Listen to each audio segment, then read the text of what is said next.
उपवासाचे खमंग खुसखुशीत थालीपीठं जे बनवायला खरंच खूप सोपे आहेत, झटपट तयार होतात आणि विशेष म्हणजे आधीच आपल्याला तयारी सुद्धा करून ठेवावी लागत नाही. मनात येईल तेव्हा तुम्ही हे बनवू शकाल. मन तृप्त करणारे असे हे थालीपीठ आहे. खाल्ल्यानंतर आणि ही रेसिपी पाहिल्यानंतर तुम्हाला नक्कीच हे बनवून खावीशी वाटणार आहे. सोबतच शेंगदाण्याची झटपट तयार होणारी चटणी सुद्धा मी सांगितली आहे, की जी अगदी तुम्ही 10 ते 12 दिवसांसाठी स्टोअर करून ठेवू शकता. अजिबातही खराब होत नाही. तर चला पटकन रेसिपीला सुरुवात करूयात. तर सगळ्यात आधी आपण थालीपीठ तयार करायला घेऊयात. यासाठी एक कच्चा बटाटा घेतलाय. मध्यम आकाराचा हा बटाटा आहे. यावरची मी साल काढून पाण्यामध्ये ठेवला होता. आता हा बटाटा आपल्याला खिसून घ्यायचा आहे.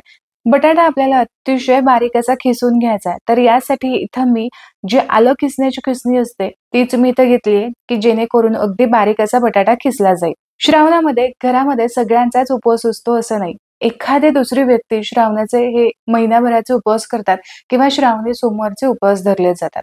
तर यासाठी मी काय केलंय, इथे फक्त एका व्यक्तीला पुरेल इतपतच माप तुमच्यासोबत शेअर केलंय. पण जर तुम्हाला 2 व्यक्तीसाठी, 3 व्यक्तीसाठी करायचं असेल, तर दुप्पट-तिप्पट तुम्ही इथे माप याचं वाढवू शकता. इथे बटाटा खिसून झाला, की हा असाच बराच वेळ ठेवायचा नाही, कारण हा लगेचच लाल पडू शकतो. यासाठी लगेचच सगळं साहित्य आपल्याला यामध्ये घालायचंय.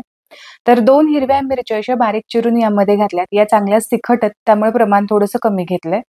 यामध्येच अर्धा चमचा मी भाजलेल्या जिऱ्याची पूड घातलीये. अर्धा चमचा मी इथे लाल मिरची पावडर सुद्धा घातलीये. थालीपीठाचा खुसखुशीतपणा आणि खमंगपणा आणखीन जास्त वाढावा यासाठी 2 मोठे चमचे भरून इथे मी भाजलेल्या शेंगदाण्याचा कूट घातला.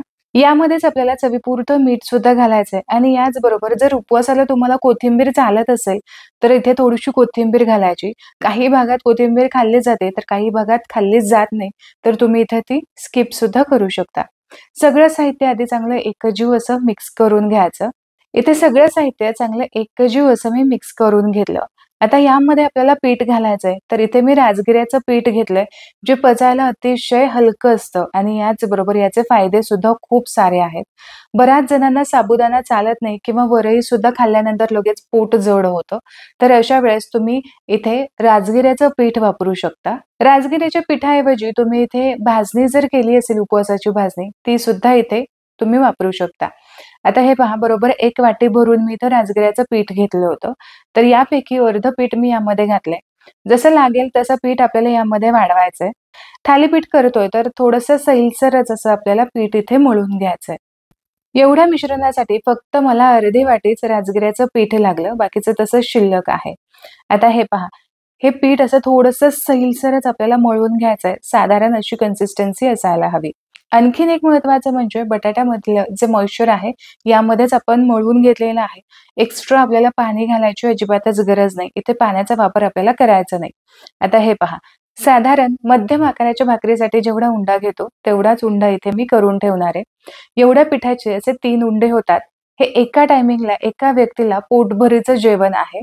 तुम्हाला 2 व्यक्तीसाठी जेवण बनवायचं असेल किंवा 2 व्यक्तींसाठी हे थालीपीठं बनवायची असेल, तर क्वांटिटी तुम्ही इथे डबल करून घ्यायची आहे. आता पोळपाटावरती एक कॉटनचं ओलसर कापड अंथरून घ्यायचंय. तर इथे मी रुमालच घेतलाय. हे चांगला ओला असा आपल्याला करून घ्यायचाय आणि जो थालीपीठाचा उंडा आहे, तो आपल्याला इथे चांगला हातावरती घोळून घ्यायचा आणि अशा पद्धतीने हाताला पाणी लावून हा चांगला थापून घ्यायचा आहे. आपली नेहमीची जी थालीपीठं असतात, त्याच पद्धतीने ही थालीपीठं सुद्धा थापून घ्यायची. पण ही खूप जाड अशी ठेवायची नाही. आपण यामध्ये कच्चा बटाटा वापरलेला आहे, त्यामुळे तो सुद्धा व्यवस्थित शिजायला हवा. यासाठी काय करायचं, थोडंसं पातळच असं हे थालीपीठ थापून घ्यायचंय. साधारण भाकरीपेक्षा थोडंसं पातळ मी इथे थापून घेणार आहे. तर हे पहा, असं छान पातळ असं हे मी थालीपीठ थापून घेतलंय. याला असे होल करून घेऊयात. साधारण हाताच्या पंजापेक्षा थोडंसं मोठंच थालीपीठ इथे मी थापून घेतलंय. आता थालीपीठ थापल्यानंतर कडा थोड्याशा उंचवल्या जातात, तर त्या अशा दाबून घ्यायच्यात, कारण त्या करपल्या जातात. यासाठी थोड्याशा दाबून घ्यायच्या. आता काय करूयात, इथे थालीपीठ थापून झालंय, पटकन भाजून घेऊयात. तवा इथे गरम करण्यासाठी ठेवलाय. थालीपीठ भाजण्यासाठी डोश्याचाच तवा इथे वापरा. जेणेकरून जे थालीपीठ आहे ते खाली तव्याला चिकटणार नाही. कारण रोजच्या चपातीसाठी किंवा भाकरीसाठी आपण जो तवा वापरतो, तो इथे वापरून चालत नाही. साधारण अर्धा चमचा तेल लावून असं मी तव्याला पसरवून घेतलंय. आता यावरती थालीपीठ घालूयात. गॅसची फ्लेम मध्यम ठेवायची. तव्यावरती थापून घेतलेलं थालीपीठ घालायचं आणि अलगद या पद्धतीने यावरचा रुमाल काढून घ्यायचा. म्हणजे हे थालीपीठ अजिबात तुटत नाही. साधारण अर्धा मिनिटाच्या आतमध्येच हे थालीपीठ वरच्या बाजूने थोडंसं कोरडं होतं. मग अशा पद्धतीने याच्या होलमध्ये असं तेल घालायचं आणि साईडच्या कडेने सुद्धा थोडंसं तेल सोडून घ्यायचं. हे थालीपीठ भाजण्यासाठी खूप जास्त तेलाचा सुद्धा वापर करावा लागत नाही. अगदीच अर्धा ते 1 चमचा तेल पुरेसं होतं. थालीपीठ आपण चांगलेच पातळ असे थापून घेतलेत. त्यामुळे खालच्या साईडने मध्यम आचेवरती चांगले शेकून घ्यायचेत. साधारण 1 मिनिटभरासाठी मी हे थालीपीठ खालच्या साईडने असं शेकून घेतलं. पलटी केल्यावरती तुम्ही इथे बघू शकता. मस्त सुरेख रंग आलेला आहे आणि यावरती डाग सुद्धा चांगले पडलेत. पाहताच हे खावेसे सुद्धा वाटतायत आणि अजिबात हे वाटत नाहीयेत, की हे उपवासाचे थालीपीठ असावेत. दुसऱ्या साईडने साधारण 1 मिनिटभरासाठी मी हे चांगले भाजून घेतलेले आहेत. खालच्या साईडने थोडेसे थालीपीठ मला शेकायचे बाकी वाटले. यामुळे पलटी करून पुन्हा थोडंसं दाब देऊन मी हे शेकून घेते. इथे थालीपीठ मस्त खरपूस असं भाजून झालंय. साधारण 1 थालीपीठ भाजण्यासाठी 2 ते 2.5 मिनिट तरी लागतात. एक थालीपीठ भाजेपर्यंत दुसरं थालीपीठ सुद्धा अगदी सहज भाजून होतं. यामुळे अगदी पटापट हे थालीपीठ तयार सुद्धा होतात. आणखीन एक थालीपीठ इथे मी भाजून घेतलेलं आहे आणि याच पद्धतीने सगळी थालीपीठं इथे भाजून झाली. आता पटकन चटणी सुद्धा तयार करून घेऊ, की जी अगदी 8 ते 10 दिवस चांगली टिकली जाते. तर यासाठी मिक्सरच्या भांड्यामध्ये 1 वाटी भरून मी कच्चे शेंगदाणे घेतलेत. आता यामध्येच आपल्याला कच्ची हिरवी मिरची घालायची आहे. तर साधारण 3 मोठ्या आकाराच्या चांगल्या तिखट असणाऱ्या हिरव्या मिरच्या मी घेतल्यात. तुम्हाला ही चटणी जर थोडीशी जास्त तिखट आवडत असेल, तर तुम्ही तुमच्या आवडीप्रमाणे घेऊ शकता. तर हे बघा साधारण पल्स मोडवरती 2दाच मी हे फिरवून घेतलेलं आहे.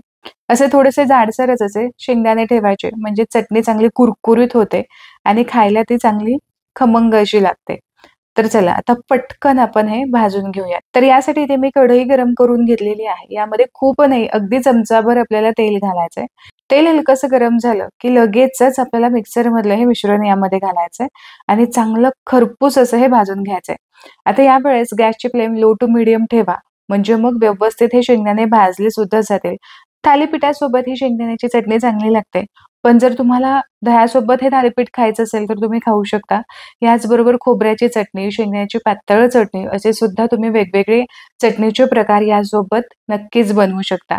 ही अतिशय साधी सोपी आज चटणी मी तुमच्यासोबत शेअर करतेय, की जी अगदी 10-12 दिवस तुम्हाला फ्रीजशिवाय सुद्धा टिकवून ठेवता येते. साधारण 5-7 मिनिटांसाठी चांगली खरपूस अशी ही चटणी मी भाजून घेतली. तर हे बघा, अशी मोकळे-मोकळे हे शेंगदाण्याचा कूट तयार होतो आणि कुरकुरीत हा चवीला लागतो. तयार केलेली ही चटणी थंड झाली की लगेचच आपल्याला डब्यामध्ये भरून ठेवायची. म्हणजे अगदी छान ती टिकली जाते. कोणतीही पूर्वतयारी न करता झटपट असे उपवासाचे थालीपीठ आणि चटणी तयार करून झाली. ही रेसिपी तुम्ही नक्की ट्राय करून पहा. बनवायला जितकी सोपी आहे, खायला तितकीच खमंग आणि खुसखुशीत आहे. हे राजगिऱ्याचं पीठ तुम्ही घरी सुद्धा बनवू शकता आणि अगदी बाजारामध्ये पीठही अगदी रेडीमेड सुद्धा उपलब्ध होते. राजगिऱ्याच्या पिठाचे हे थालीपीठ खायला खरंच खूप खमंग लागतात. नक्की ट्राय करून पहा आणि तुम्हाला हे नक्कीच आवडतील.